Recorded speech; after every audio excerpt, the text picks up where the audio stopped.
6.25 전쟁 70주년이 되는 해입니다. 근데 아직도 우리는 이 전쟁의 불안을 안고 살아가고 있죠. 북한이 적화야욕을 벌이지 않는 한 우리는 계속해서 이 전쟁의 두려움, 불안감, 이것을 버릴 수가 없을 것입니다. 프로이드는 얘기를 합니다. 인간이라고 하는 존재는 갈등하는 존재라 그랬습니다. 갈등하다 보면 싸움이 벌어지고 싸움하다 보면 전쟁이 일어나는 것입니다. 그때 우리가 한 가지 질문을 해야 할 것이 있습니다. 과연 이 전쟁의 성격이 무엇인가? 그리고 우리는 어떻게 전쟁을 치러야 할 것인가? 어쩔 수 없이 치러야 하는 전쟁이라면 우리는 이 전쟁을 어떤 마음으로 대해야 할 것인가 하는 것을 우리는 꼭 물어봐야 한다 그 말이에요. 그래서 오늘 6.25 70주년이 되는 이번 주간에 우리의 전쟁의 모습은 무엇인가를 한번 물어보시기를 바랍니다. 첫 번째는 과연 내가 하나님 편에 있는가 하는 것을 물어봐야 합니다. 1절과 2절 상반절까지 읽겠습니다. 내 하나님 여호와께서 너를 인도하사 내가 가서 차지할 땅으로 들이시고 내 앞에서 여러 민족, 헷 족속과 기르가스 족속과 아모리 족속과 가나안 족속과 브리스 족속과 히위 족속과 여부스 족속 곧 너보다 많고 힘이 센 7 족속을 쫓아내실 때에 내 하나님 여호와께서 그들을 내게 넘겨 내게 치게 하시리니 그때에 너는 그들을 진멸할 것이라. 아멘. 이스라엘 백성들이 가나안 땅에 입성을 했습니다. 하나님께서는 말씀하십니다. 그 전에 살고 있던 원주민들을 다 쫓아내버리라는 거예요. 뭐 하라는 겁니까? 전쟁하라는 겁니다. 이 전쟁은 하나님의 계획이었습니다. 그렇다면 이 전쟁 속에 내가 어디에 있을 것인가? 나의 포지션이 어느 쪽이냐? 내가 하나님 편에 이 전쟁 할 때 있어야 한다는 것을 말씀하고 계십니다. 하나님은 불의와 죄를 너무너무 싫어하시죠. 그래서 이 불의와 이 불법과 죄가 있는 곳에 싸우라고 말씀하십니다. 어쩌면 우리 70년 전에 있었던 한국 전쟁은 무신론자이던 공산주의자들의 침입이었습니다. 김일성을 중심으로 한 한반도를 공산화하기 위한 사람들이 일으킨 전쟁이었죠. 여기에 바로 하나님이 개입하셨습니다. 왜? 그들은 불법과 그리고 정의롭지 못한 이러한 모습 속에 하나님이 가만히 계실 수가 없었습니다. 그 당시의 군사력이나 전투력을 봐서는 북한이 월등했습니다. 그러나 하나님은 우리 편에 서셔서 그들의 계획이 이루어지지 못하도록 막아주셨다는 사실을 우리는 역사를 통해 교훈을 얻습니다. 마치 엘라 골짜기에서 블레셋과 이스라엘과의 싸움과도 비슷합니다. 블레셋이 어땠습니까? 골리앗이라고 하는 엄청난 장군이 있었습니다. 이스라엘 사람들은 벌벌 떨고 있었습니다. 그때의 다윗 어린 소년이었습니다. 그가 뭐라고 얘기를 합니까? 유명한 말이 있죠. 골리앗을 향해서 하는 말이 너는 칼과 창과 단창으로 내게 나아오거니와 나는 만군의 여호와의 이름 곧 내가 모욕하는 이스라엘 군대의 하나님의 이름으로 내게 나아간다 하고 돌팔매를 쳤습니다. 그때 결국 다윗이 큰 승리를 했다는 사실을 우리는 보게 됩니다. 과연 우리가 어느 쪽에 있을 것인가? 하나님 쪽에 있으면 승리는 보장되는 줄로 믿으시기 바랍니다. 아무리 군사력이 강해도 하나님과 반대편에 있으면 지는 겁니다. 그래서 오늘 성경에도요, 여기 7 족속을 얘기하면서 이들이 너보다 많고 힘이 센 7 족속을 하나님이 쫓아내실 것이라고 말씀하시는 것입니다. 그렇습니다. 어쩌면 우리 한국 전쟁이 바로 그런 전쟁이 아니었던가 하는 생각을 가져봅니다. 그 당시에 미국의 대통령 트루만은요, 이 미군을 파견하는데 그가 혼잣말로 계속 외쳤답니다. 하나님이 저 공산주의자들의 대가를 치르게 하실 거야. 그러면서 여기 순식간에 파병을 결정했다는 거예요. 그 이전에도 이렇게 순식간에 결정된 것이 없고 그 이후에도 미군 파병이 이렇게 쉽게 결정된 것이 없었다라고 얘기합니다. 뿐만 아니라 유엔군 파견 때 우리가 잘 아는 듯이 거부권을 행사할 수 있는 나라가 소련이었는데 그 소련의 대표가 그 회의장으로 가는 도중에 안 오는 거예요. 왜 안 오나 나중에 알고 봤더니 자동차 고장이 났습니다. 결국은 그들이 오지 않는 상태에서 유엔군 파견이 결정이 되었다라고 하는 것도 역시 이것은 뭔가 뒤에 누군가의 손이 있었다, 하나님의 손이 있었다라는 것을 우리는 느낄 수밖에 없었다는 얘기입니다. 인류의 역사는 어쩌면 전쟁의 역사라고도 얘기할 수 있을 것입니다. 아담과 하와가 자녀를 낳았죠. 가인과 아벨이었습니다.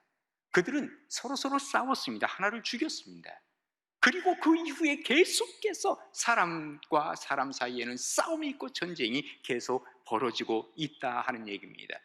오죽하면 이 인간의 호전성은요, 대리 전쟁으로도 가게 되고 대리 만족을 하게도 됩니다. 예를 들면 우리가 서로 싸울 수 없다고 했을 때 소들끼리 서로 싸우기도 하고 닭들끼리 서로 싸우기도 하고 어떤 때는 개들을 그냥 싸우게 합니다. 그래서 그걸 바라보면서 피를 흘리면서 그야말로 죽어가는 그 동물을 보고 박수를 칩니다. 오죽하면 사람끼리도 싸우게 합니다. 그래서 이 고대 시대 때 보면은요, 그저 싸움 잘하는 사람들을 잡아놓고 나중에 검투사로 키웁니다. 그래서 원형 경기장 같은 데서 사람끼리 싸우게 해서 결국은 한 사람이 죽을 때까지 끝까지 싸우라는 겁니다. 그래서 한 사람이 죽고 나면 사람들이 박수를 치는 이러한 인간의 호전성들이 우리 인간의 마음속에 있었다라는 것을 우리는 보게 됩니다. 사실 어떤 의미로 봐서 스포츠에도 이것이 작용이 됩니다. 서로 싸우는 것입니다. 좋은 싸움을 하는 것이죠. 이것이 우리의 싸움의 모습들, 전쟁의 역사로 이어져 가는 것이 아니겠는가 하는 생각을 가져보게 됩니다.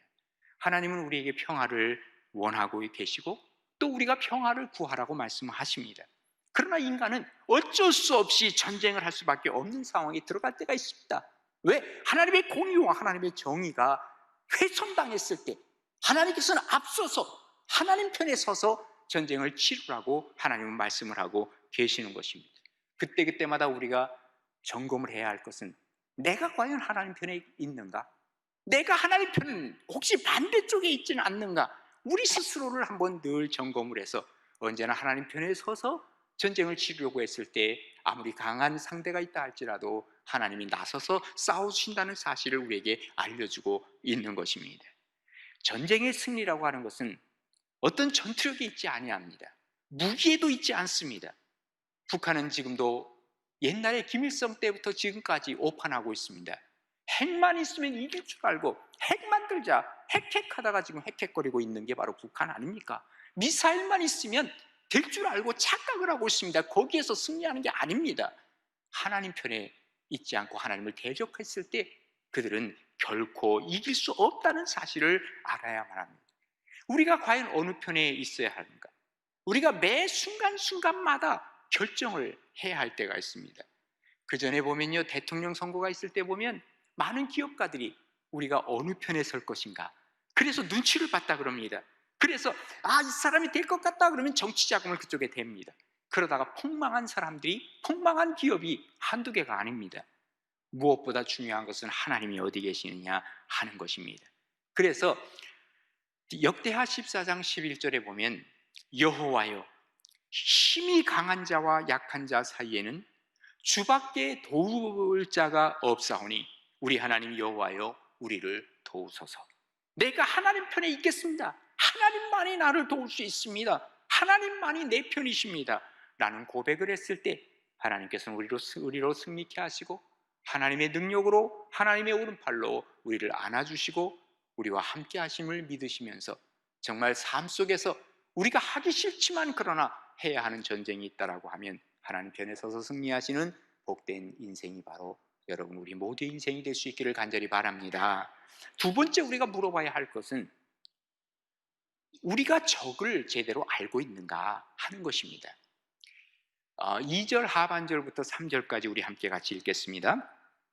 그들과 어떤 언약도 하지 말 것이요 그들을 불쌍히 여기지도 말 것이며 또 그들과 혼인하지도 말지니 내 딸을 그들의 아들에게 주지 말 것이요 그들의 딸도 내 며느리로 삼지 마라 이렇게 말씀하세요. 자, 왜 그들과 언약 맺지 말고 그들을 불쌍히 여기지 말고 그들과 혼인하지 말라, 왜 그랬어요?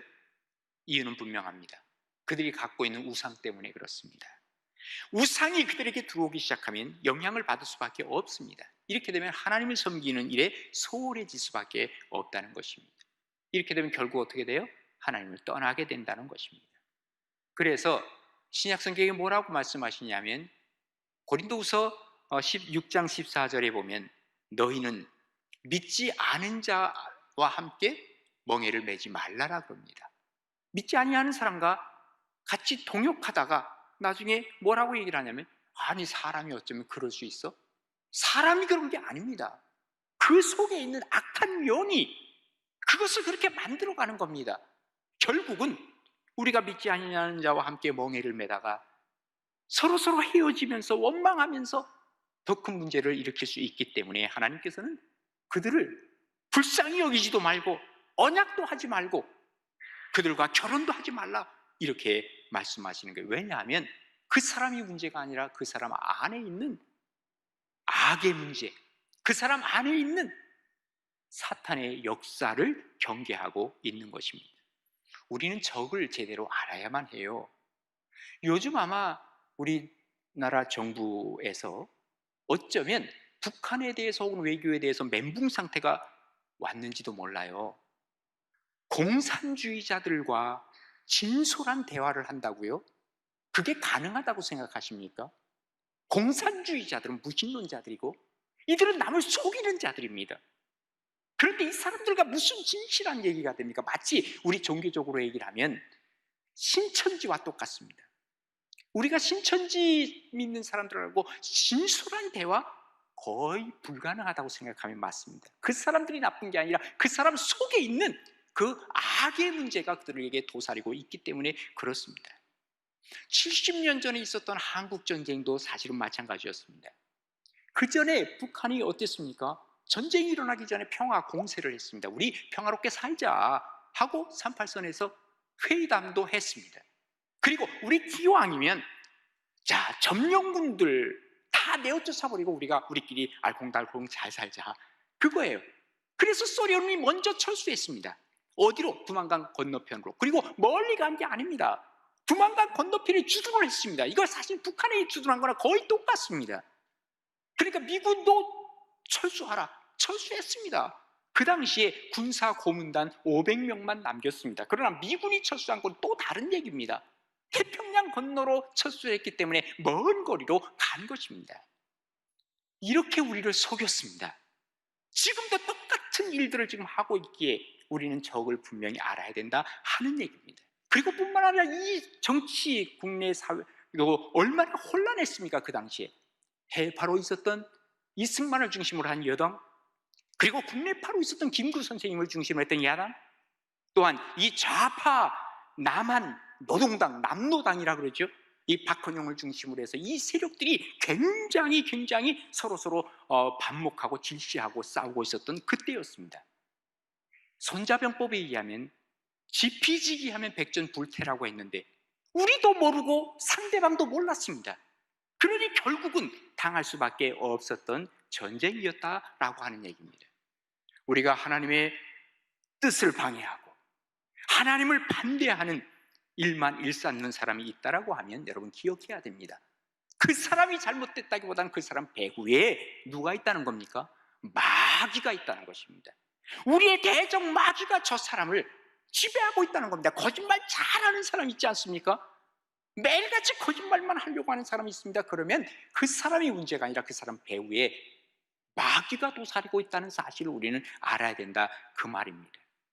그게 바로 우리의 적입니다. 누가? 마귀가. 우리가 한동안 우리의 주적이 누구냐 하는 것이 문제가 됐었죠.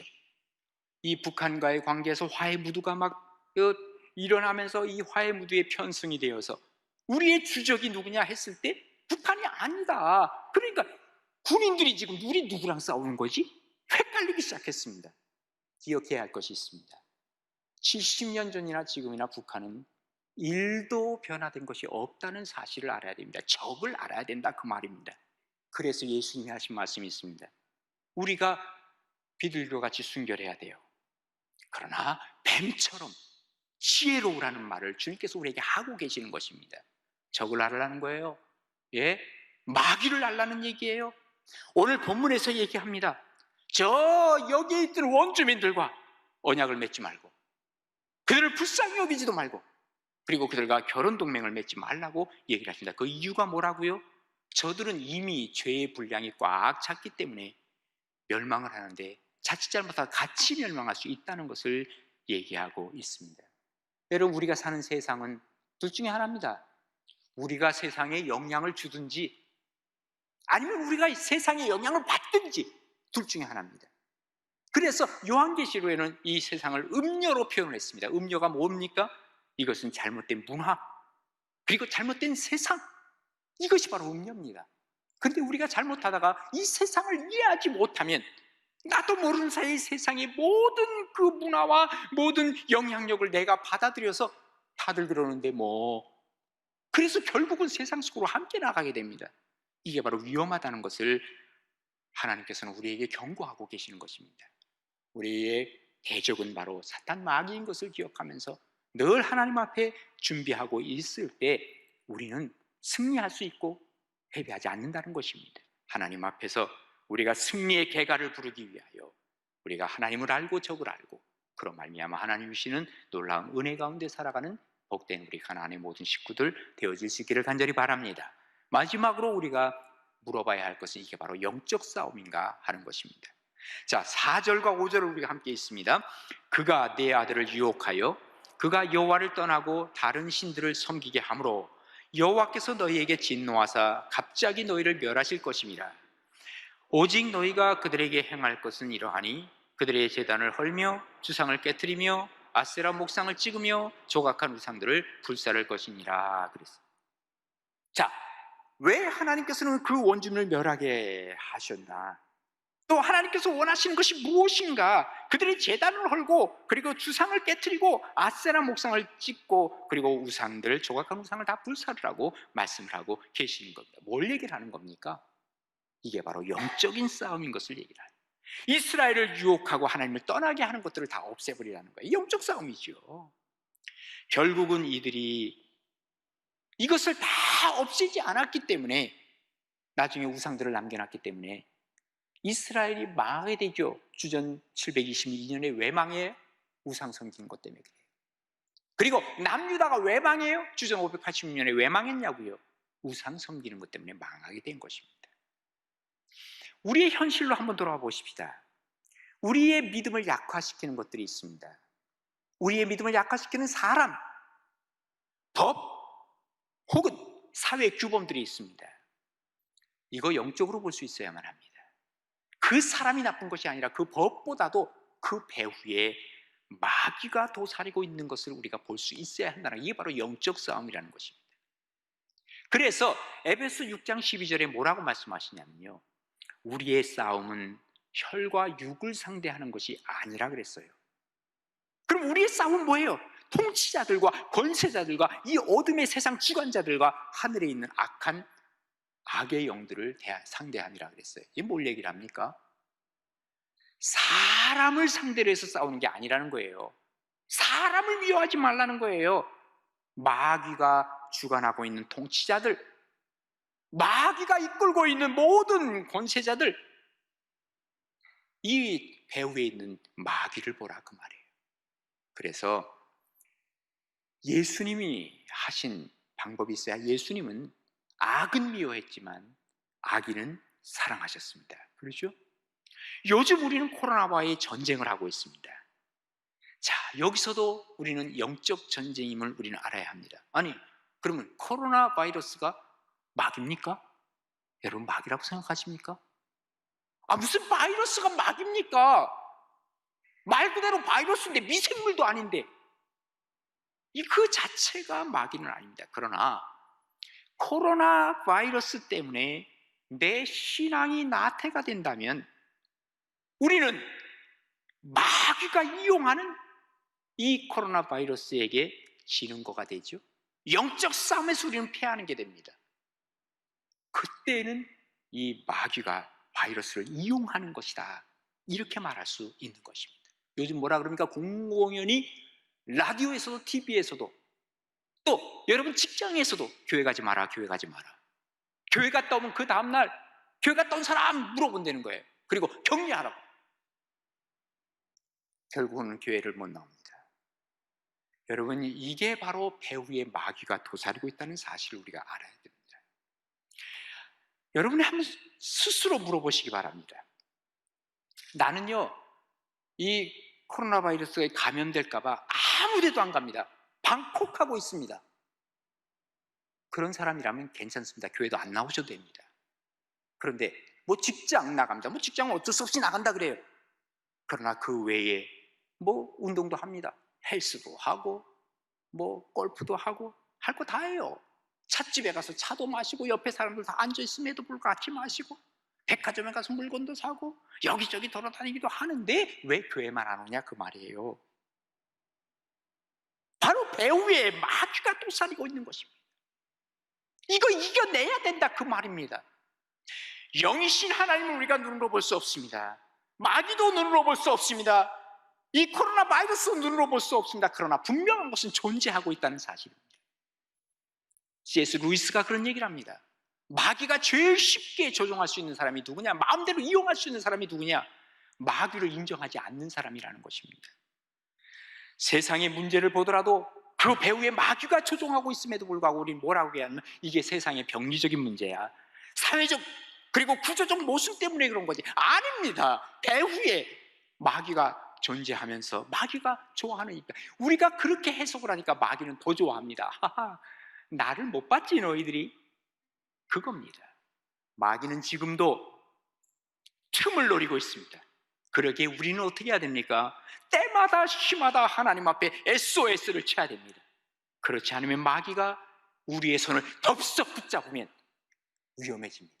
우리가 먼저 하나님의 손을 붙잡을 수 있어야 우리는 생각 속에서 혹은 우리의 감정 속에서 우리의 행위 속에 하나님을 모시고 살고 우리는 전쟁에서 이길 수 있는 것입니다. 그러나 생각을 마귀에게 내주고 우리의 감정을 마귀에게 내주고 우리의 모든 행동을 마귀에게 내주면 하나님의 평강을 잃어버리게 되고 뿐만 아니라 하나님의 질서는 우리를 떠나게 된다는 사실을 우리가 알아야 됩니다. 그래서 우리가 영적 무장을 먼저 하라.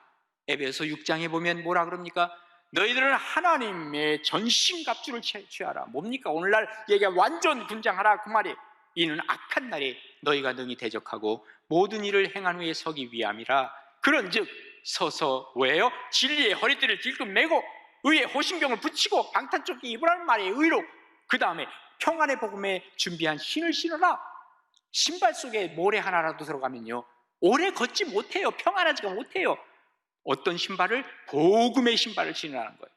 그리고 모든 것 위에 믿음의 방패를 가지고 이로써 능히 악한 자의 모든 불화살을 소멸하고 구원의 투구를 쓰고 성령의 검 곧 하나님의 말씀을 가지라 그랬어요. 자, 요약을 해드립니다. 우리가 하나님의 진리와 정의를 갖고 있는가? 불의와 싸울 마음이 되어 있는가? 이게 바로 우리의 전신부장의 첫 번째예요. 두 번째, 내가 복음을 갖고 있느냐 그 말이에요. 세 번째 뭡니까? 믿음의 행위를 하고 있느냐. 네 번째, 말씀으로 살아가고 있느냐 그 말이에요. 이게 바로 전신갑주입니다. 근데 여기서 끝나지 않습니다. 그 다음에 말씀이 중요합니다.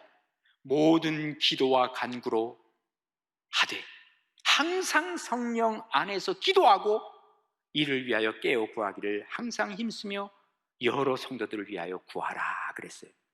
여기 에베소 6장 18절 한 절에만 기도라는 말이 얼마큼 나와요. 모든 기도와 간구를 하되 성령 안에서 기도하고 깨어서 구하고 그 다음에 성도를 위하여 구하라. 5번이나 나와요. 5번이나. 한마디로 말해서 기도하라는 거예요.